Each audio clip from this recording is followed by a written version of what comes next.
Which of the following derivatives are least likely traded through an exchange? So we're looking at least likely. So 2 of these will be traded through exchanges, 1 will not.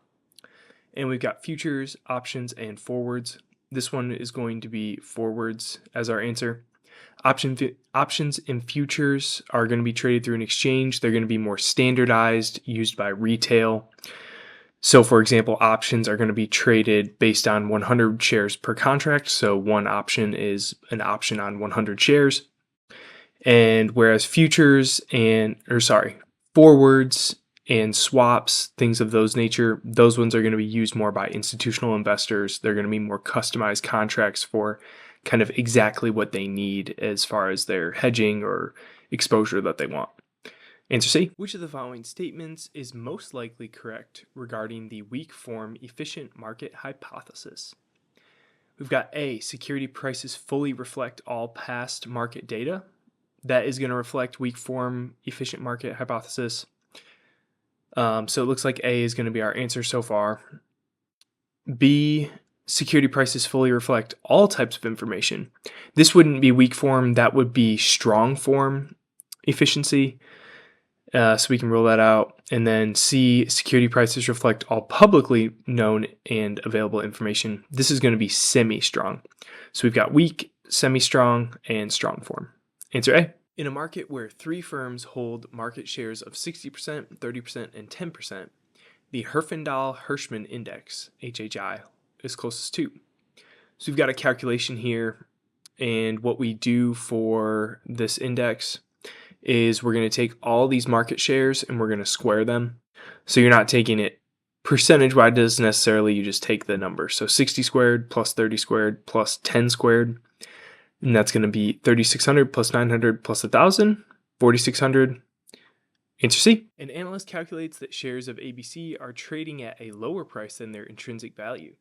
This analyst would most likely conclude that ABC is overvalued, fairly valued, or undervalued. So fairly valued we can rule out right away since we have a lower price than our intrinsic value estimate. We want to be comparing to the market. So if our estimate is greater than the market, that means that we think that the stock is going to be undervalued. We would think it's overvalued if it was the other way around, if our value was telling us that it was lower than the market. Answer C. An investor can achieve positive risk-adjusted returns on average by using fundamental analysis trading strategy. In which of the following forms of market efficiency? We've got A, weak form efficiency only. This would work under this scenario. Weak form efficiency assumes that all past information is priced into securities, but fundamental analysis is forward-looking. So in theory, we could outperform under that scenario. B, strong form efficiency only. We cannot outperform under strong form efficiency using fundamental analysis because that's assuming that all public, all private, all past information is included. And so if all of that is priced in, then there's nothing to earn consistent returns on. And we've got weak and semi-strong form. We can rule that out as well since semi-strong is a similar answer to strong form because semi-strong form is including publicly available information and past information. We shouldn't be able to outperform unless we have insider information, and if we're trading on insider information, that is against the code and the law. So that leaves us with A, only weak form. Which of the following is least likely an assumption of the Gordon model? So least likely, so 2 of these will be assumptions and 1 will not be. We've got A, the growth rate of the dividend is increasing. That sounds like it's going to be our answer right off the bat. If we pull in our model, we've got the intrinsic value equal to the dividend in period 1 divided by R minus G. R is not increasing in this formula. R is going to be constant. And so it looks like A is going to be our answer. B, dividends are inappropriate measures of the shareholders' wealth. That is certainly an assumption because we're using dividends to value the company. So we need to assume that dividends are a good measure of this. And lastly, C, the return on the stock is greater than the constant dividend growth rate. That's also true if we're looking at this formula because if it's lower than the growth rate, this is going to be negative and we can't have a negative stock price. So we've got answer A as our only answer here that is not an assumption of the golden, or an incorrect assumption of the Gordon growth model. The company has recently announced an annual dividend on its stock of 78 cents. Analysts believe the dividends are expected to grow at an annual rate of 4% for 5 years and then 2% thereafter. If the required rate of return on equity is 8%, then the intrinsic value of the share of stock is closest to. So we're going to be doing cash flows calculation on our calculator here, since this is going to be a two-stage model. We have two different growth rates, 4% and 2%. So essentially what we're going to be doing is discounting these dividends for this period, the 5 years, and then we're going to find the intrinsic value in using the 2% rate and the growth model, the Gordon growth model, and then we will discount all that back to the present, and that's going to be our share price. So I'm going to pull in this right now and then pull up my calculator, and you can ignore this for now, but then we'll get to it eventually. So cash flows, our first cash flow is going to be next year. So our current dividend is 0.78. So year one, we're going to have 0.78 times 4%, which is this number right here. And then we're going to do that on down the line. So you're going to multiply each of these by 1.04 to get the next dividend, and so on and so forth to cash flow 3 and then 4. And then for 5, this is where we're going to add in the intrinsic value. So our year 5 dividend is this 0.9489 number. So that's going to be part of this cash flow 5. The second part of cash flow 5 is going to be the intrinsic value calculation. So we're going to be using our dividend model. So we take that last cash flow, 0.9489, we're multiplying this by the perpetual growth rate of dividends, 2%, and then we're dividing that by the required return minus that growth rate. So that ends up being 16.1313, and you can see that's an answer on this chart, or that's one of the answers that we're given here, but that's not correct. We need to discount this back to the present and take into account all these other dividends. So we're doing 16.1313 plus that dividend 0.9489. That's getting us this 17.0802 number.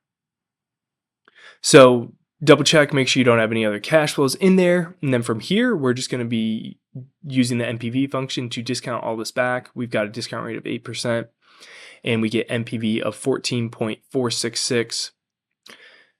That'll round pretty close to 14.49. Since there's no other answers close to that, I feel pretty comfortable going with answer C. A price-weighted index is composed of 4 stocks. Stock A trades at $21, stock B at $142, stock C at $34, and stock D at $602. 1 year later, stock A is now worth $24, stock B is $210, stock C is $12, and stock D is $610. The total return for this index is closest to.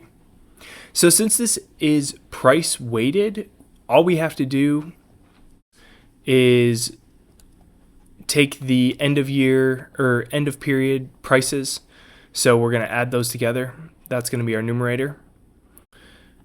And that's because we're weighting based on the actual price of the stock. So by adding 610 to 12, that's automatically weighting it how we would for price weighted index. So we just add these together, divide by the beginning period numbers that we add together.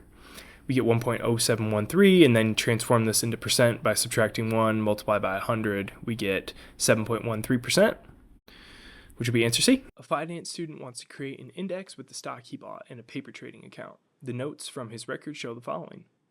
So we have 2 stocks, A and B, and we have their initial price and current price. Assuming an initial index value of 105, the equal weighted index value for the 2 stocks is now closest to. So I'm going to show you one way to calculate this. Since this is equal weighted, a pretty straightforward way is to find the return of these 2 stocks. So for stock A, we have a 50% return, and stock B, we have a 100% return.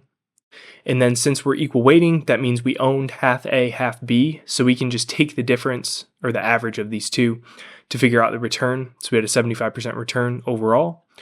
And then from there, we apply 1.75 or a 75% return to that initial value, and that gives us an ending value of 183.75. Answer C. An investor buys 150 shares of a stock on margin at 178 per share, using an initial margin requirement of 50%.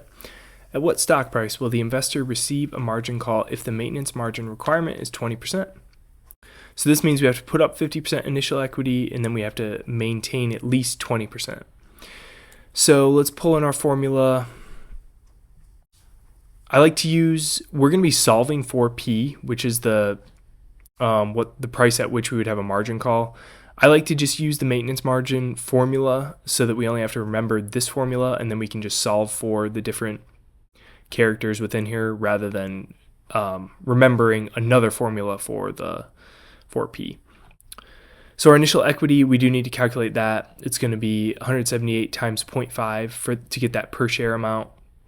So that's going to be plugged in here for the initial share per equity.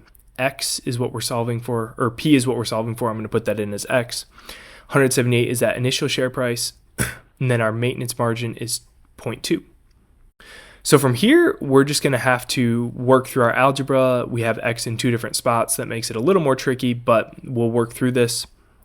And that brings us to X equals minus 89 divided by minus 0.8, which is 111.25. And that's when we would get our margin call. Answer B.